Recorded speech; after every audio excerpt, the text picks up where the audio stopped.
मैं ओल्ड थाना, मेरी रिहाइश ओल्ड थाना में है और जमात इस्लामी की ज़िम्मेदार भी मैं ओल्ड थाने से हूँ। तो वहाँ के अल इब्राहिम हॉस्पिटल के जो मुलाज़मीन हैं वो मेरे पास आते हैं, अपने जो है गुज़ारिशात रखते हैं कि हमारे साथ डायरेक्टर का रवैया किस तरह है।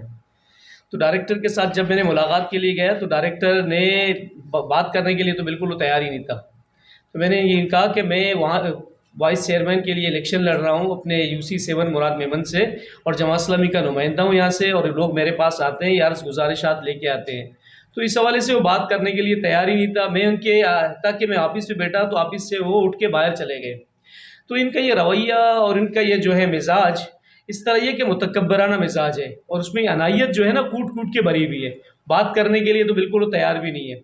तो इसी हवाले से मैं सबसे पहले अब्दुल हकीम साहब जो सालार मल्लीर रहे, उन्होंने ये अस्पताल जो इनके हवाले किए, मैं उनसे ये सवाल करता हूँ कि इनमें क्या चीज़ आपने देखी है इस अल इब्राहिम साले मेमन के दरमियान, साले मेमन में और ये क्या डायरेक्टर अब्दुल फत्ता में क्या चीज़ आपने देखी है और ये अस्पताल आपने उनको दी है। सबसे बड़ी सवाल तो ये, और मकामी लोगों को तंग करने की वजूहत क्या हैं।